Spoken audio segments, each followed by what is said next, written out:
This is CBC Vancouver News.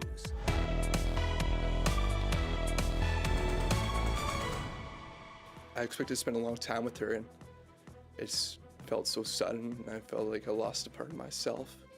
Emotional scenes at the funeral of a young woman lost in the Christmas Eve bus crash and her family's search for answers.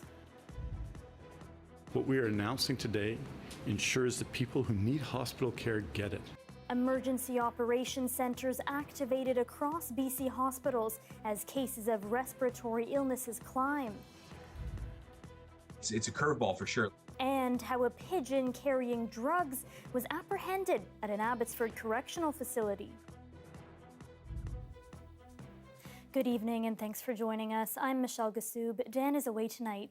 In Surrey this evening, family and friends said goodbye to a young woman killed in the horrific bus crash Christmas Eve. Kathy Kim Lee was among 4 people killed when a coach bus overturned between Kelowna and Merritt. Our Liam Britton was there to hear from the family, who are still seeking answers. Here at a Surrey funeral home, emotional family and friends are saying goodbye to a loved one gone far too soon. Kathy Lee and 3 others died after a bus flipped on Highway 97C on Christmas Eve. Road conditions that night were treacherous. She was traveling home to Aldergrove for the holidays.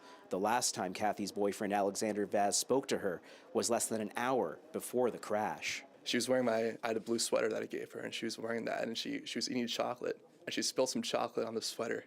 So she was just texting me saying, sorry, I got some chocolate on your sweater, and I was saying, all right, it's all right. And, that's the last thing I said. At her service, emotion, memories, and anguish that more memories could not be made. Compounding their hurt, family says, is a lack of direct communication with eBus, the coach operator. Most of all, the family wants answers. If the bus drivers already know the weather condition is no good, why would he continue the journey that day, on that day? eBus has not responded to CBC's request for comments. They have issued a statement expressing condolences. Now, Mounties are investigating, but they warn it could be many months before they decide whether to recommend charges. Liam Britton, CBC News, Surrey. The BC government is rushing to make more room in hospitals across the province as it deals with a flood of patients. The move comes as COVID, flu, and other illnesses hit more people. But as Joel Ballard reports, some medical experts say leaders need to focus more on prevention, and that includes masks. BC has been coping with unprecedented demand on its healthcare system. More than 10,000 patients are in hospital right now. What we are announcing today ensures that people who need hospital care get it. The province is reactivating what it calls emergency operations centers. Essentially, more resources for hospitals to manage patients, all to help handle an expected surge in flu, respiratory illness, and COVID cases. There'll be a daily focus on ensuring that there's adequate space to welcome new patients into the hospital. But some medical experts say the province needs to focus on prevention as well. Right now we're acting as let's wait and see, so always 2 or 3 steps behind. She wants officials to be more proactive. If you took a precautionary principle, you would say let's bring back mask requirements or mandates, at least in essential services area indoors. And that includes schools, that include public transit, grocery stores, and pharmacies. She says proper masking is an effective line of defense against the multitude of illnesses now circulating. Other experts feel health leaders haven't been direct enough about wearing masks, flip-flopping on whether it's a personal choice or recommended. I feel that without a stronger messaging and a clearer, more direct messaging from our provincial bodies, that any message that comes across is falling on deaf ears. Dix and Provincial Health Officer Dr. Bonnie Henry have focused on the importance of vaccinations, and Dr. Woloch says they are vital, along with masks. It feels like it's dropping masks by the wayside, and it's not keeping them in parallel. Dix says he wears his mask in indoor public spaces and encourages others to do the same, but it's not an official government recommendation. Meanwhile, the new emergency operations centers will be open for the next 6 weeks, allowing for a more coordinated response as hospitals brace for more patients. Joel Ballard, CBC News, Coquitlam. Police in Coquitlam are warning youth and parents of a rise in sextortion cases. They say crimes like this are becoming more and more common. Police say sextortion cases involving young people have increased 150% across Canada between December 2021 and May of last year. It usually begins as a supposed friendship, but evolves into sharing intimate photos and videos. That's when the suspects, posing as friends, threaten to leak the material to the victim's family and friends unless they hand over money or other kinds of payment. Mounties are urging parents and guardians to get involved in their child's online activity. Be open about online behavior. Put social devices that are connected to the internet in open spaces, so a kitchen, a living room, and keep it there. Don't let them go into the child's bedroom. Another one is monitor your child's online activity and even search their name using popular search engines on the internet. Police say the targets are usually youth of all genders between 12 and 18 years old. They encourage kids who have been victimized to tell a trusted adult who can help them contact police. The trial for a man accused of killing 13-year-old Burnaby teenager Marissa Shen has been delayed for the 5th time. Ibrahim Ali has been charged with first-degree murder. Shen was seen leaving her apartment building across from Burnaby's Central Park in July of 2017. Her body was later found in the park. Ali was arrested in Burnaby. He's a Syrian refugee with no previous criminal record. The Crown says a new date for jury selection and trial has not been finalized. The Canadian government has reached an agreement in principle to settle a class action lawsuit with Indigenous survivors who were forced to attend boarding homes for nearly 40 years. The federally run program saw tens of thousands of Indigenous youth placed in non-Indigenous boarding homes. Wamish Hamilton spoke with one of the class action lawsuit's plaintiffs about the policy's destructive legacy. It is an emotional day for Reg Percival. I thought about my parents. My dad died a week before I got removed. He was taken from his family in First Nation at age 13, but he didn't go to residential school. Instead, Percival was one of 40,000 Indigenous children forced to go through the Indian boarding home program. It not only removed me from my family, but I never got to see my mom and dad's brothers and sisters. I never got to see my own brothers and sisters. So all of my aunties and uncles, my grandmother on my mom's side, she passed away while I was down here, but I never made it home for a funeral. And today, it still bothers me. Percival lived in several boarding homes for a total of 5 years. He says boarding home students suffered the same as those in residential school. Many times I got made fun of, or I had stuff thrown at me, or got spat on in classrooms, and the teachers ridiculing me, just calling me a dumb Indian, and probably going to end up like your parents on welfare. They never met my parents. And those were the kind of comments that we heard. But it wasn't only me. Percival is a plaintiff in a lawsuit against the federal government for his experience in the program. This week, the federal government announced that it had reached an agreement in principle to settle the lawsuit. Percival immediately thought about who he missed the most during his 5 years in the program. I wished my mom and dad were there, and I wished they were the ones that brought me up. The final settlements journey may take a year to work out final details and get approval from the federal court. Reg Percival once cried for the family, culture, and home the program estranged him from. Now, though, his tears are moving them within his grasp. I tell myself crying is part of the healing. Yeah. You got to do it. Don't be ashamed of it. Wamish Hamilton, CBC News, Vancouver. The RCMP says it has spent $50 million policing pipeline and logging standoffs in BC. For the first time, CBC News has access to the costs incurred by the Community Industry Response Group.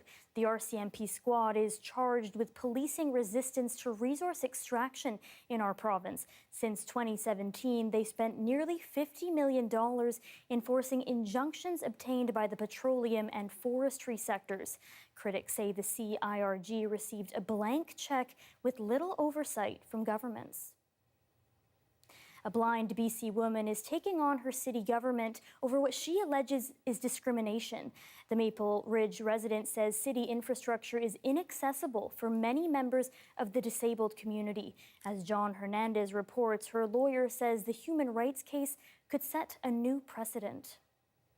It looks almost like the blind people don't have a voice in this town.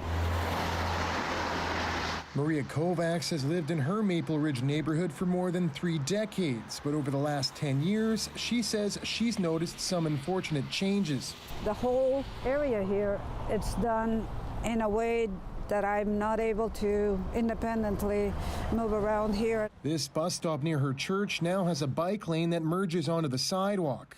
Kovacs, who is completely blind, says she can't tell if she's walking into bicycle traffic. I was coming from the grocery store. When I got out of the bus, the bike was very close to the bus stop and hit me on the back. And this intersection near one of her favorite parks is now a roundabout. The traffic here is running in a circle, and it does not give me a line of direction, which I always take my cues from. Out of fear for her safety, she won't visit either of these spots alone.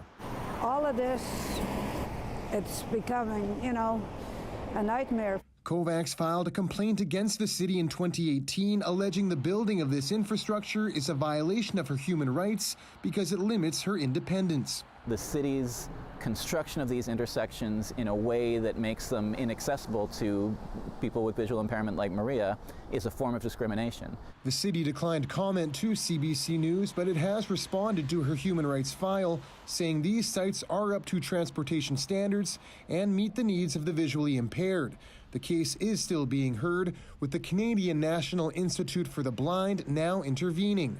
A victory could force the city to make costly changes to these areas. We're hoping it's going to send a message to other cities that if they build their infrastructure in a way that's not accessible to people with disabilities, they could pay a price for that. Final hearings are set for later this month before the tribunal makes a decision that could transform these streets. John Hernandez, CBC News, Maple Ridge. Surrey Mayor Brenda Locke has vowed to stop the transition from Surrey RCMP to a city police force. And now she's warning a move to the Surrey police force could come with a major tax increase.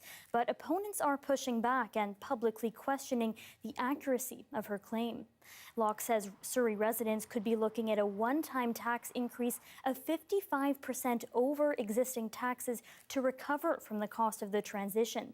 A city staff report estimated the city would save $235 million over 5 years if the transition to a municipal force is stopped.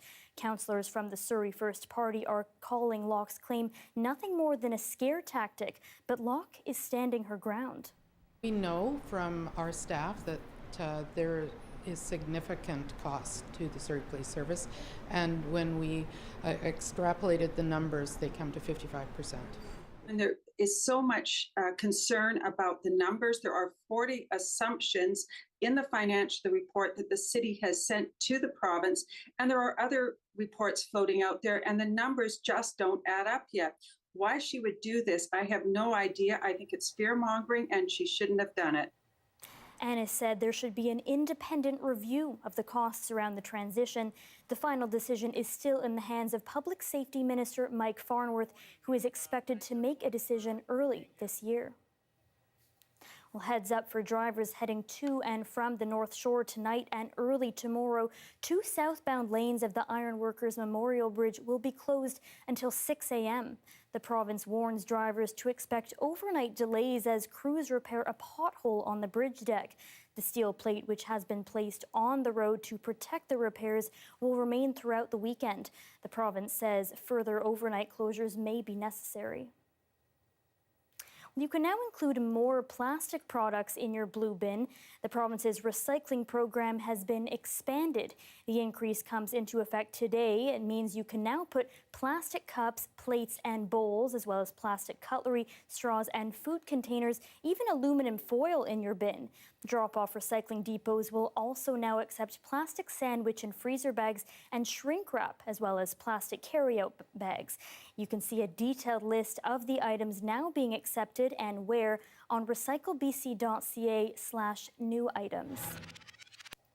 And the move to increase recycling comes amid new numbers that show Metro Vancouver has failed to meet its own targets around waste diversion. The region has hoped to hit a recycling rate of 80% by 2020, but fell short, hitting just 64%. Still, staff say that is well above the Canadian average. There's still more work to be done. And I think beyond recycling, there needs to be an increased focus on circular economy, reuse and repair. And so that's one of our focuses for 2023. Story says in order to do just that, the region will be supporting more repair cafes where people can come and learn how to fix broken items or have them repaired by someone else.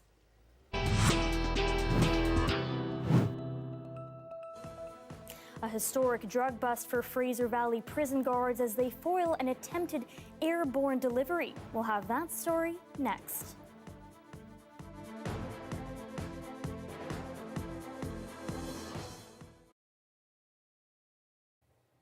Thanks for watching our commercial-free live stream. A group of high school exchange students from Colombia recently had the chance to try curling for the first time.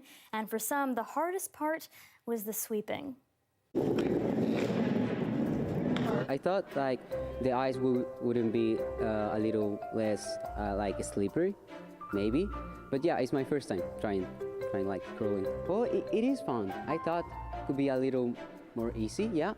Trying to like sweep is more like yeah, like in home you just clean your, I don't know, maybe your room. It was something like that, but like harder, yeah. It was difficult.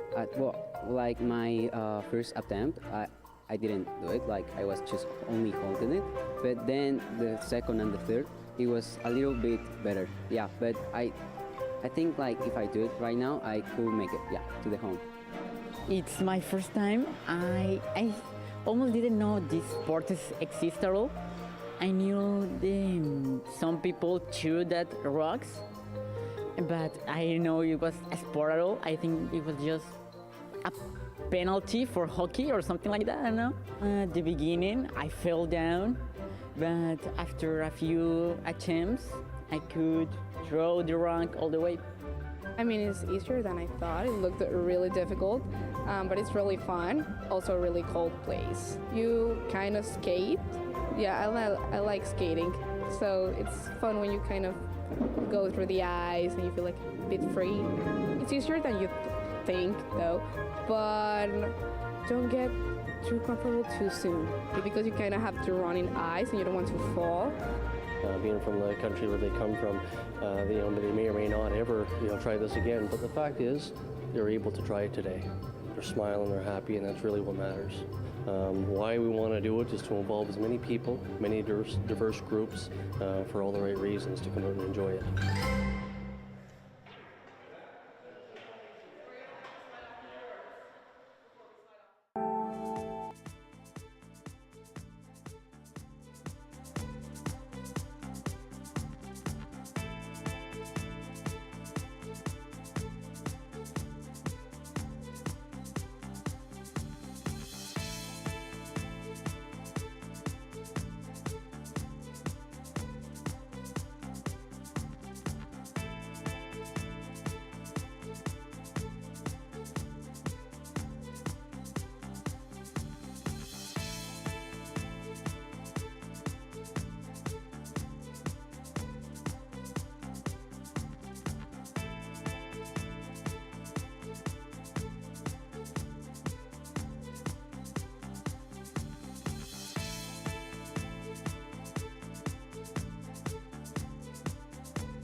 It may sound like a flight of fancy, but for the prison guards in the Fraser Valley, it was all too real. For the first time in recent memory, a pigeon was busted with drugs inside a BC correctional facility. Rihanna Schmunk has more on the attempted airborne delivery. Pigeons, big city birds, war heroes, and occasional drug smugglers. It's a curveball for sure. Staff busted a pigeon carrying a little package in one of the yards at Pacific Institution in Abbotsford last December. It was noticed by staff because it was odd to see a bird with something tied to it. From my understanding, though, it was tied to it in a similar fashion as like a little backpack. After a good amount of time, corrections officers caught the pigeon. It had about 30 grams of crystal meth. It's definitely scary with the fact that it was crystal meth that was found on the bird because, you know, that causes a whole lot of problems. Pigeons have been used to smuggle drugs for nearly a century. But it's rare in BC. That's the first time in my career I've ever heard or seen that for sure. I guess it's a bit of a reality check for us that the creativity that people are going to use to try and smuggle drugs and other contraband into the institution is multifaceted. Homing pigeons are known for their ability to navigate long distances in order to fly back home to their home lofts. And they can carry about 15% of their body weight.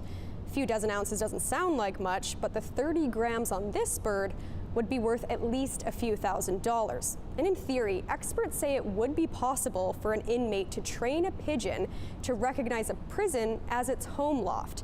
Someone else could then come take the bird away, load up its cargo, and release it to fly back home to the prison.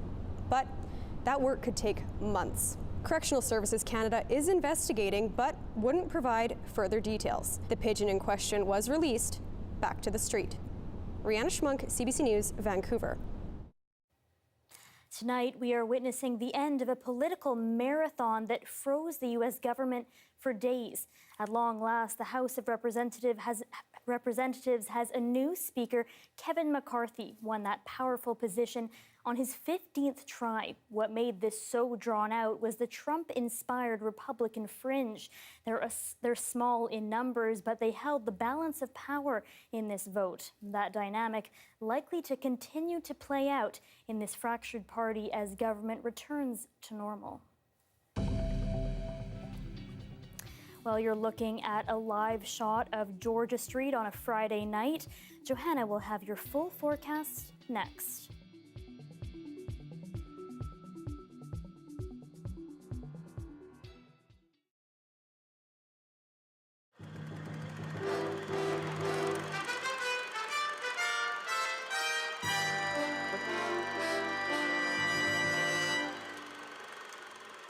A special ceremony will be held tonight at the NHL All-Star Game in Vancouver.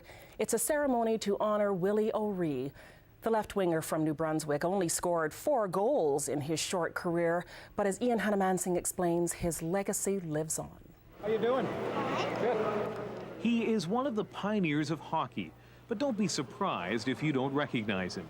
For more than 30 years, Willie O'Ree was not much more than a footnote in hockey's history. But look at him now. What's it like getting this kind of recognition now? Well, it really feels great. It really does. O'Ree was a rarity in so many ways. He grew up in Fredericton, one of the very few players from New Brunswick to make it to the NHL. He could only see with one eye after getting hit with a puck in junior hockey. And of course, when he stepped on the ice on January 18th, 1958, he became the first black player in the NHL. O'Ree said he yearned for race not to be an issue, but he says about a third of the players in the league never let him forget. When I broke in, this went on every game. I mean, there were racial remarks to me every game, and there was nothing done about it. And I just felt, hey, I'm out here to do a job. Let these guys, if these guys want to, lower themselves and use racial remarks. I think possibly they were possibly trying to get my goat to taunt me to see if I would drop the gloves and go with them or whatever. After virtually ignoring him for decades, all of a sudden the NHL has discovered Willie O'Ree and his story, hoping his charm and his newfound stardom will impress and inspire young hockey players. What kind of appeal does he have for you? Well, I just have respect for anyone who plays hockey and the whole National Hockey League in general. And I think being the first black player, that's a big step and a good thing for everybody. This weekend, the NHL announced it's created a brand new job for Willie O'Ree to try to encourage kids from diverse ethnic backgrounds to get involved in hockey in Canada and the United States. This comes just a few months after 2 NHL players received stiff suspensions from the league for hurling racial epithets at black players. What a difference 40 years makes. Back then, Willie O'Ree sometimes felt like he was all alone, enduring endless racial insults from players on the ice and people in the stands. He never imagined it would end up like this. Ian Hannamansing, CBC News, Vancouver.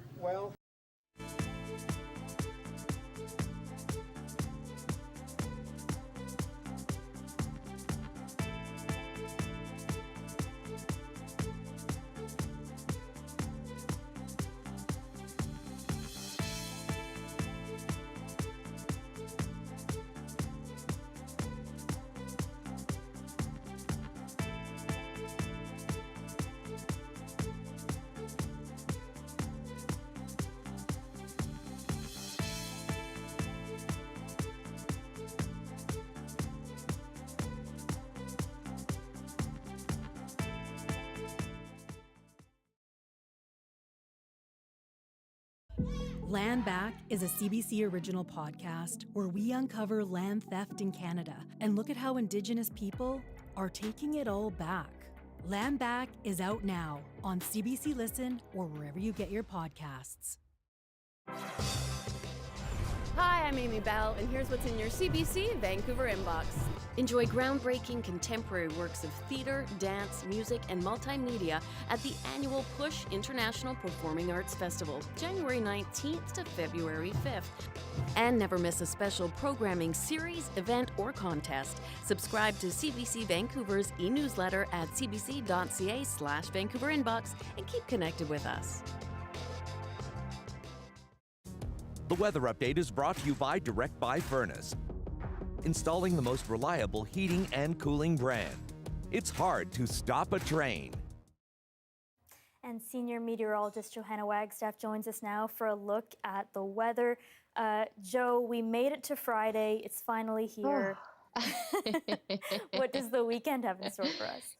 Yes, we made it. For anyone else also feeling that stretch first week back to work and school for many, it doesn't even matter that it's going to be a wet weekend. It's just the weekend for most of us. I will say, though, a little breezy, and it's going to be hard to find any sort of sunny breaks out there over the next couple of days. Let me show you the system that's moving in as we speak. We're seeing rounds of steady rain cross the strait. That's with our latest Pacific system. We have a series moving in from the southwest over the next couple of days. You can see that swirling center sitting off the coast, and that's pushing in that rain. That's also bringing some breezy winds. We have a special weather statement for most of the island and the Sunshine Coast for wind gusts to 70 kilometers per hour, more like 90 for the west side of the island. Metro Vancouver, we'll see some 40 kilometer per hour gusts through your Saturday morning, and a little breezy on Sunday as well.